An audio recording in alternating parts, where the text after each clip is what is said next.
Number 2, isa sa mga nagpapahirap sa maraming Pilipino, ito yung toxic na utang na loob. Helping your family is a noble thing. It feels good. Sa paniniwala natin in the Philippines, pag ikaw yung nakapagtapos sa pag-aaral, nagkaroon ka ng magandang trabaho, ikaw nang mag-aahon sa hirap sa pamilya mo.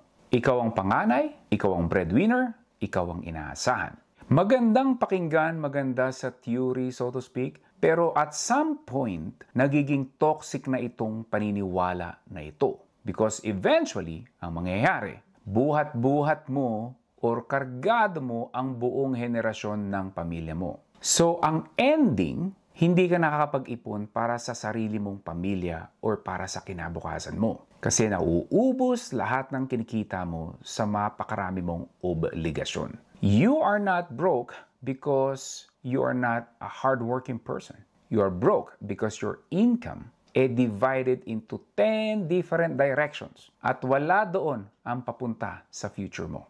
So, utang na loob is supposed to honor sacrifice, but too often, it becomes a chain or posas that keeps you stuck.